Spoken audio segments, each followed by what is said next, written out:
everybody, I'm Erica. And I'm Nicole. And this is Cheers from the Grave. Hooray! Yay!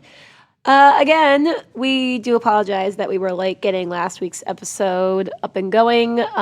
We were supposed to, Stephanie and I had recorded an episode, and as I said in last week's episode with special guest Keena, I apparently didn't save like I wanted to, and I failed miserably. Oops. Yeah, major oops. We went to edit and we're like, oh shit, there's no file. So, yikes. Yeah, but it's cool. So we're here and Nicole is back from vacation. Yes, I am. And Stephanie is on vacation. And Stephanie is on vacation for the next eternity. She is in Europe with a good friend of ours, traveling and seeing the world. And we're just sitting here like, cool. Yeah, I came back from California. How was that, by the way? That was really fun. Yeah? Yeah, I did HHN, Universal during the day. I did Disneyland, Disney California Adventure. We did the Museum of Death. Ooh, how was that? That was very interesting. No pictures allowed inside. You have to respect the den. Yeah. There's some pretty gnarly stuff in there. It's not what you would expect. Okay. It's very small. It's very informative, though. So, like, what kind of stuff did they have in there? They had, like, different rooms. They had, like, the cannibalism niche. It was just, like, a little corner. They had, like, a taxidermy room with, like, animals. They had a serial killer hallway, like, a gruesome... They had, like, a gruesome thing. It was, like, fun little names with it, like, little rooms and, like, hallways and stuff. Uh-huh. So they had this whole wall of just, like, awful photos. And that was, like, honestly the most gruesome thing in there. So it's not terrible. Okay. Like, if you have a weak stomach, I mean, you could probably go in there and just not look at the walls and look at the other stuff that they have. You should be fine, especially if it, like, kind of interests you. But it's pretty cool. It's very interesting. A lot of information. They have, like, cult stuff, like the suicides and everything. They have, like, a whole room dedicated to, like, cult suicides, to serial killers, cannibalism, the taxidermy, morgues. They have, like, coffins and stuff. They have a little Day of the Dead room. Well, like, a little corner in a room. They had a whole, like, Charles Manson room. So, like, they have a lot of cool stuff in there. Nice. Yeah, the first room you go into, it's, like, serial killers. So the first thing you see is, like, a picture of John Wayne Gacy. So, like, with the clown and everything. Oh. Yeah, so it's, like, it's very interesting. That's very cool. I have to check that out at some point whenever I'm out in California. So we found it, like, I always seen, like, the photos of the outside of the Museum of Death, and, like, people are like, oh, go to the Museum of Death. I never realized where it was. So one day, me and my friend were over there, and we're walking down West Hollywood, and we were high out of our mind. It's legal over there. It's okay. Nice. So we're walking down, and that's going on. And we're just like, okay, let's go out as far as we can. Because they were, like, filming something at the Chinese theater, so we couldn't go that way. Cool. We had to, like, circle back and go. We didn't even see it. I'm like, I'm not dealing with this nonsense. It was really crowded. Yeah. So we're walking down, going to East LA, basically, to, like, catch an Uber. But we're walking down as far as we can to see the city. And then out of nowhere, we just stumble upon it onto our left. And I'm like, oh, okay, this is it. Nice. And we waited till the next day because we were too high out of our minds and we were, like, freaking out. So we came the next day. Oh, we came the next day when we were sober. There you go. So it was really cool. Nice. Yeah. Very cool. And it was emptier. We went on a Monday. Nobody in there. That's good. Yeah. That's very good. And we bought merchandise from there. They have really cool stuff. Oh, nice. Mm-hmm. I loved it. So how was Horror Nights at Hollywood? Ooh, hot take. It sucks. Does it? Yeah, So ours is better here in Orlando. Is it really? 100%. Wow. They take a lot of shortcuts over there. Like, maybe some of the effects are really good, depending, because they are in Hollywood. But then, let's say, like, the Ghostbusters. I freaking love the Ghostbusters. I saw it in theaters for the 35th anniversary on Thursday. Nice. Really fun. Our house here in Orlando, it's really fun. I love it. Always a good time. The one in California, it was okay. Like, I love the Ghostbusters, so I'm going to enjoy it either way. Yeah. But they take a lot of shortcuts, which in, like, here in Orlando, we have room after room after room, and they all flow together. Yeah. Over there, you'll be in a room, and it's kind of like half-assed, like mostly like mannequins or something. And then you go in through a hallway, and then you have scare actors in the dark hallway, like on platforms, scaring you. And then you go into another room. So, like, here, spoiler alert, Gozer, she's like in the whole set, like how it is on the movie, and the Ghostbusters like zapper and stuff. And then she turns, spoiler alert, into the Stay Puft Marshmallow Man. Yeah. So that's how it is in Orlando. You've been through it, right? No, I haven't yet. Yeah. Okay. Yeah. They have it like all set up like the movie, like you're on top of the building. In California, Gozer is in one of the dark hallways. She comes out from like this platform once to scare you, and that's it. And then you go into like the actual room where it's mannequins zapping the Stay Puft Marshmallow Man. That's it. That's it. And That's I'm like, kind of cheap. it is. It looks like when you look at it, it's very cheap looking. So here in Orlando, our Universal Monsters, we have all that. We even have Quasimodo in our house. Quasimodo. It's awesome. Yeah, we have like all the classic monsters in our house. And I will agree that the Dracula and the Phantom of the Opera are made up to look a lot more gruesome than they actually are. Yeah. But you go through all these monsters. Back over there in Hollywood, it's just Frankenstein versus a Wolfman. Yeah, so the Frankenstein monster versus Wolfman. So there's no other monsters in the house. That's weird. It's kind of cool when you walk in because they have it set up like you see the Talbot stuff. That's the Wolfman's name. Yeah. And like the gypsy from the beginning of the movie, and she's like dead. And like you hear like all this like Romanian type music and stuff, but then it's just like Wolfman and Dracula and Frankenstein coming out at you from like those hallways. Like you'll get a scare from the Wolfman and you're like, oh, okay. And then immediately right after Frankenstein, and you would think, oh no, I'm being scared. Like, no, it's just very predictable because it happens in every single room. That kind of sucks. It's all right. Yeah. The only house I will say is probably better over there is their Killer Clowns. I didn't go in it. I saw it through a video, but you will literally enter through the tent, the circus tent, and you go through, and they have like a lot of fun. They have the videos on YouTube if you like search it up. They have like a lot of fun gags in there, and it's literally like walking through the movie. Our Killer Clowns here is a little bit different, but it's still enjoyable. We have a bigger Clownzilla than they do. Our Nice. Clownzilla is like full body, like huge. Theirs is just one mask and like a room. Oh my gosh. Yeah, we have the same one that they have, like the smaller version, but we have the big one too. That's very cool. Yeah, they don't have a big one, but the rest of the house is really cool. Like they had one scare zone that I really like though. Oh yeah? It's you walk through this big hallway, like to go from like the area of like Jurassic World and everything to go back down to like the lower lot where all the sound stages where the houses were. You walk through this big tunnel and it looks like a highway tunnel type deal. And that's what they have in there for like the trams. They were playing loud like headbanger music.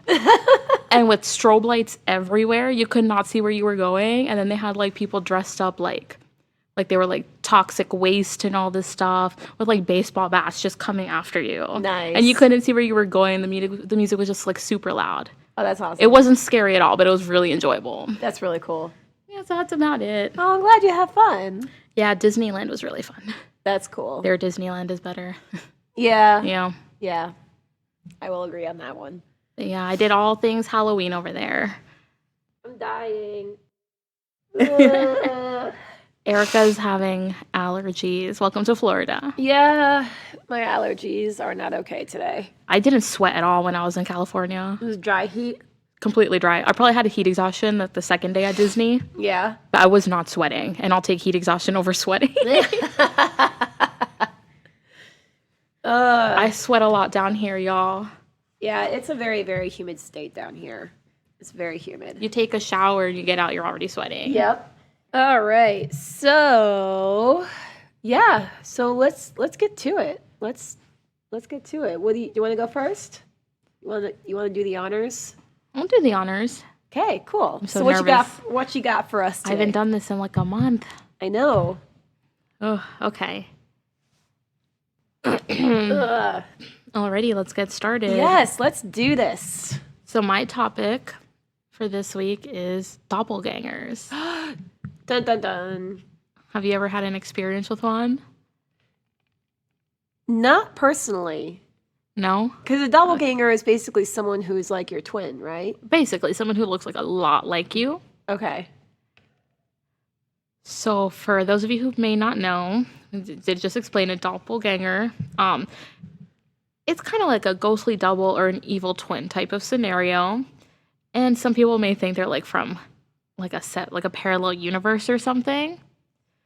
But it's normally like, yeah, spirit double or an evil twin that looks exactly like you. The German word translates literally as double goer. So we Okay. do call it doppelganger with like the German spelling. but it is doppelganger. And according to legend or folklore, if you spot your double, it is an omen of a dreadful disease or even possibly death.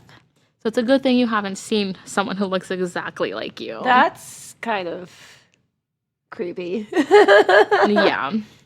So stories of doppelgangers date back to ancient myth and legend. The theme of an evil twin or haunting ghost replica have featured numerous times in literature and art, depicting an innate fascination with the concept, whether real or imaginary.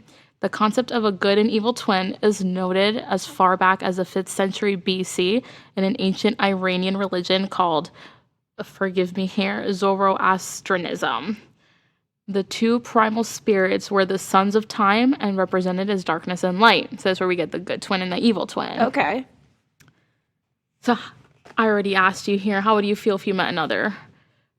Like twin of myself? Like someone who looks like you from a parallel universe. I honestly don't know how I would feel about that at first. But of course, my first thought would be like Parent Trap. I'd be like way thrown off. Yeah. But it's also like, when you really think about it too, you know how I do that all the time.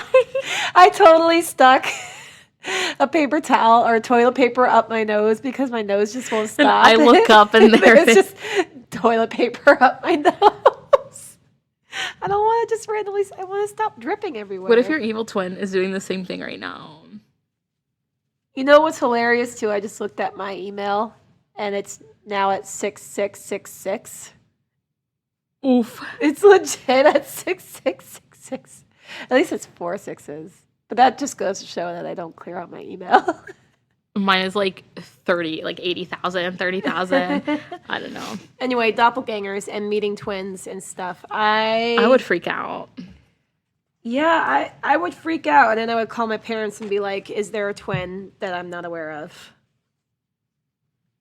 Yeah, that too. My parents are very adamant that I'm the only child, though. So I think I would freak out if I saw someone who looked just like me. Yeah. I've been told personally that people have seen someone who looks like me. I mean, I've gotten that a lot too. And they're like so adamant about it. They're like, it looks just like you. It looks just like you. And then when they show me a picture of the person, I'm like, this looks nothing like me. You know? So it's just like, am I seeing myself the same way people see me? That's also a good question. Yeah. Right? Alrighty, so ancient Egyptians believed in the existence of a ka, or a spirit double. The spirit twin had allegedly the same memories as the original individual. So that's pretty scary to think about. Yeah. Someone can just come like to replace your life. Oh, Jesus. Yeah. Also, in Egyptian versions of the Trojan War story, a spirit double was sent instead of the actual Helen. The ka was such a perfect replication of Helen that it fooled everybody and a war was averted.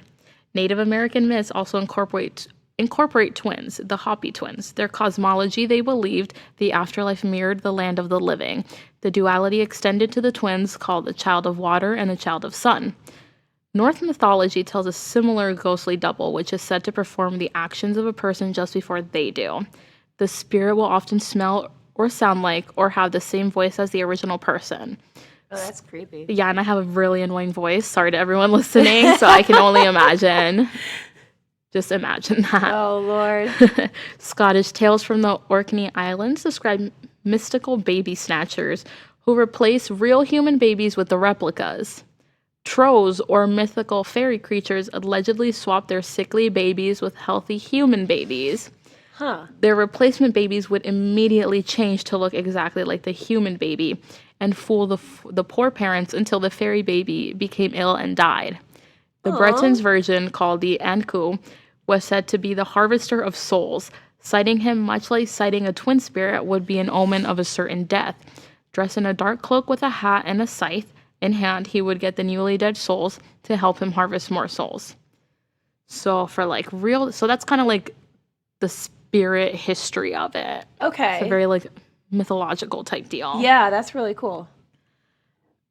So we're going to go into some real doppelgangers. Abraham Lincoln was supposedly an open-minded statesman who recognized the existence of the paranormal world. Really? I didn't know that until I did some research. Are you serious? That's cool. Is that where the whole, like, Abraham Lincoln fighting vampires thing comes from, too? Oh my God, imagine. Oh my God. That's fun. Abraham Lincoln did report seeing his doppelganger in the mirror. In the mirror, so that's a little like confusing. On more than one occasion. In 1860, shortly after Lincoln was elected, he claimed to see a double reflection of himself in the mirror. He Ooh. asserted that the second reflection looked remarkably weaker and paler. His wife believed it was a bad omen, suggesting he would finish his first term, but not make it to the end of his second.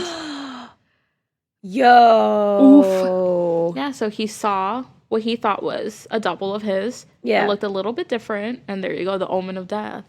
Oh, shit. Imagine, but nobody took over for him as a double. So Yeah. is it like, there are some people who believe that they do take over your lives and kill you? Or are they just there to, like, as like Yeah. a spirit and like you're just dead? What doppelganger is going to want this life? Not with these allergies. I feel that. All right. Back. Yes. Alrighty, another story of a real doppelganger for Catherine the Great. The servants of Miss Catherine reported seeing her in the throne room one night when she was actually in her bed. She ordered them to shoot her evil spirit double, and strangely, she perished shortly after the double was shot. Yeah. Wait, what? Yeah. That's crazy to think of. Because if she was in bed, Yeah. and there's someone in the throne room, they got shot. So it's like, they are spiritually linked. So they have a body to prove. Did they have did anything happen to that body that they shot? They did not elaborate on that when I did research. Okay. That's crazy though. Yeah. That was a lot of years ago too. Another doppelganger encounter commonly cited is that of Emily Saji. Emily was a school teacher in the 1840s in a private school. It's what known as Latvia. She had been a quiet job hopper until then, having 19 jobs in 16 years. That's a lot. Oh, Jesus. Her students first spotted her spirit double when she was teaching class. The specter appeared next to her as she wrote on the board, imitating her movements. It was spotted again when the teacher was busy working in the school garden, and also seen concurrently in her ghostly form in a classroom. Adventurous students decided to try and pass through the wraith-like figure and succeeded. So it was definitely like a spirit that they saw. Huh. They allegedly reported feeling a thick material when passing through it. The teacher was said to feel drained and helpless at the time of the sightings. So wait, they literally were like, "Hey, let's just walk through her." Yeah, because they said she looked like very ghostly. So they were like, "Let's just go right up to her and walk through her." Yeah, I mean, if you see the ghost, yeah, that's weird to think of. But it's like you're just gonna walk through. Yeah. Yeah. So imagine with that teacher. Yeah. Like your teacher's just writing on the board and there's a ghostly figure next to her who looks exactly like her, just mimicking. So it's is that astral projection at that point? Because she did say she felt drained and tired. I mean, I could see it kind of being almost astral projection. She was also awake in both forms, so that's so weird. Yeah. That is bizarre. Yeah, so we have those stories of the doubles being physical beings and then spirit beings. Yeah. That's crazy. So a modern explanation of doppelgangers today in modern day medicine and science claim the phenomenon is experienced because of a head injury or mere hallucinations. Okay. It is also considered to be a result of psychiatric phenomenon known as heotoscopy. Sources describe the phenomenon as viewing your own body from a distance. It is said to be due to schizophrenia or epilepsy. Another explanation may exist for the eerie spirit double. It is if one is open to the supernatural. Could it be another you, an exact copy from an alternate dimension, or is it just your brain hallucinating? Oh, Jesus. That's crazy. So those are doppelgangers. Oh my God, that's intense. Oh, thank you. Well, I have today the topic of the Queen Mary. Ooh. And this was a topic that I talked about when Stephanie was over to record. However, again, this is the one that didn't live. So I figured I might as well talk about it in today's episode because it's still really good. So, all right. So the Queen Mary, obviously we know that she is a ship. Isn't the Queen Mary near where you were at all? Because I know it's out in California. Is it in California? Uh-huh. It is. You're right. No, I did not see any like advertisements or anything on the Queen Mary. So it's probably not near you where you were. It probably is. I just don't remember. Let me go ahead and do a quick search while you're Yeah, explaining. yeah. I have heard about it before though. And I see like all the YouTubers go and everything. Stephanie's been there before too, she said. Really? Yeah, when she was younger, I guess. So Okay. I'm jealous. So the Queen Mary, she is a retired British ocean liner that sailed mostly in the North Atlantic from 1936 to 1967 for the Cunard Line, also known as the Cunard White Star Line. She's about 2 times larger than the Titanic, and she had 2 cocktail bars, 2 swimming pools, 5 dining areas and lounges, and a grand ballroom. She sailed her maiden voyage on May 27th of 1936 due to her speed of about 30.14 knots, which translates to about 34.63 miles per hour. She won the Blue Riband, which is an unofficial accolade given to a passenger liner crossing the Atlantic Ocean in regular service with the record highest speed. So because of this, in World War II, she was actually converted into a troop ship for Allied soldiers during the war. Okay. So the ship's hull and superstructure was painted a navy gray, and she was faster than many of the enemy U-boats, so she was actually given a nickname, the Gray Ghost. Oh. Mm-hmm. I figured out where it was. Where is it? It's in Long Island. It's in Long Island. I lied. It's Long Beach. I can't read. I was like, wait. No, it's near Long Beach, like on its own little area. Yeah. If I had gone from Anaheim, I probably could have made it. It is a little far from Los Angeles. It's kind of like the same distance. So like there's Anaheim. Yeah. There it is. And then there's Santa Monica where I also went. Okay. And then El Segundo, I was staying there too. So probably like an hour's drive or so, give or take. Yeah, it's pretty far. And we took the metro. So I mean, I'm pretty sure. That would have taken a while. Yeah. Yeah. That's cool. Next time. Yep. Mm-hmm. So there are some documented deaths. In 1936, Sir Edgar Britton, who was the first captain of the Queen Mary, died of a stroke in his cabin. In 1949, Senior Second Officer William Stark accidentally drank laundry detergent that was stored in a gin bottle and poisoned himself to death.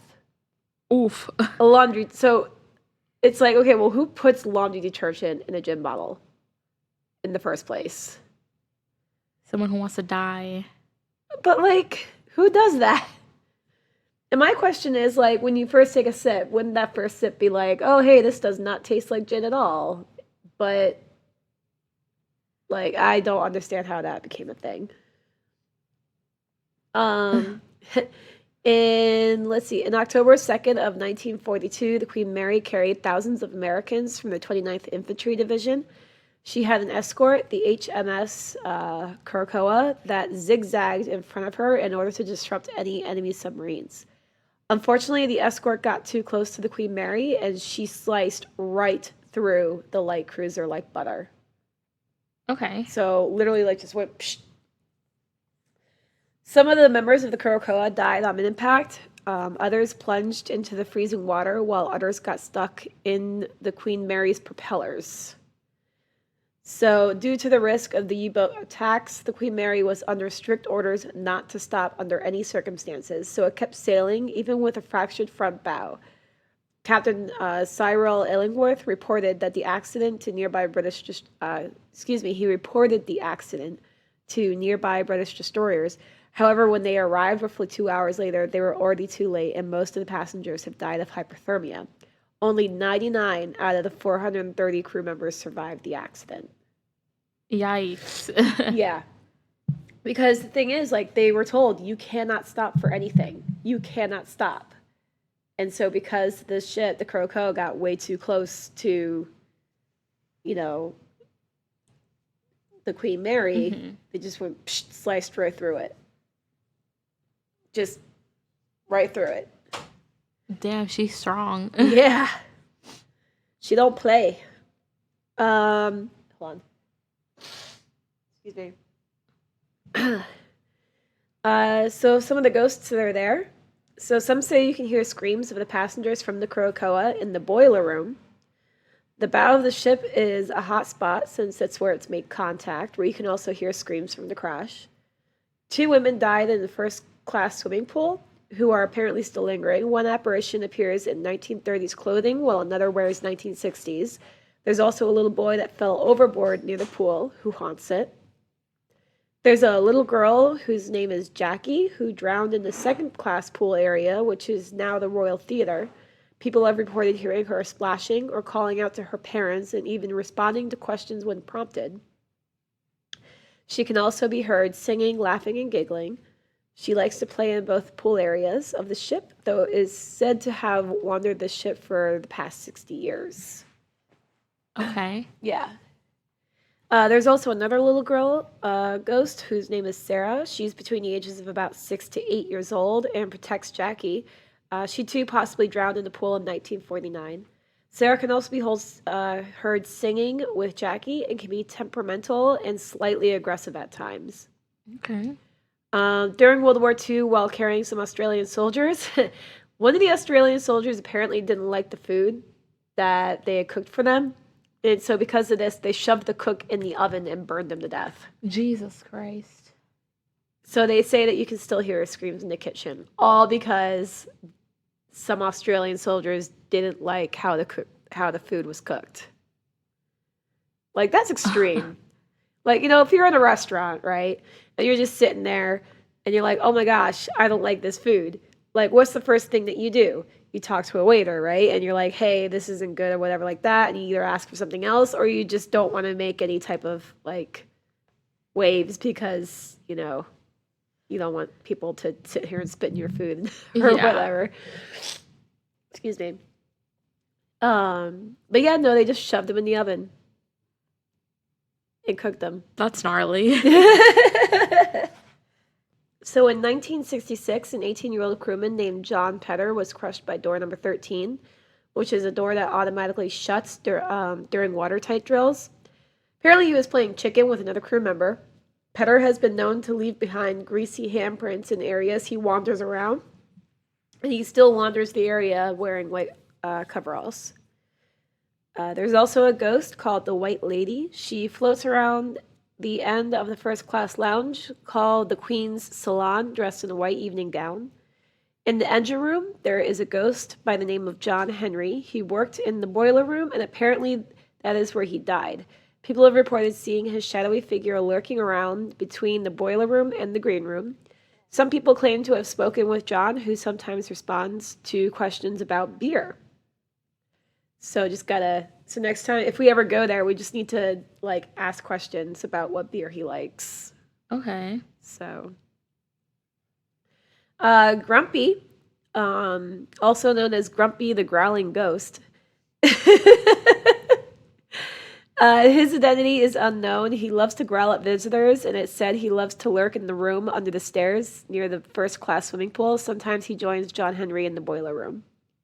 Captain Treasure Jones served as the last captain for the Queen Mary between the years of 1965 and 1967. He captained the Queen Mary's final voyage from Southampton to Long Beach. He died in 1993 at the age of 87. He had a love of cigars, and there have always been reports of visitors smelling cigar smoke by the captain's quarters. There's also a legend of a murder that occurred in room B474. The killer strangled Dana's little sister and mother in their bed, and then shot Dana to death in the bathroom. Dana's spirit can sometimes be found with the other ghostly children by the second-class pool. She also likes to hang out with Grumpy and Henry in the boiler room. The green room, where the crew members' lounge was in the late 1980s. There was a paranormal group doing an EVP session in the room and asked what the ghost's favorite holiday was, to which they responded Christmas. In the forward bow, where the collision occurred, a group conducted a spirit box interview around Christmas time, and when they said goodnight, they got a reply that said Merry Christmas, even though nobody in the group had mentioned the holiday was coming up.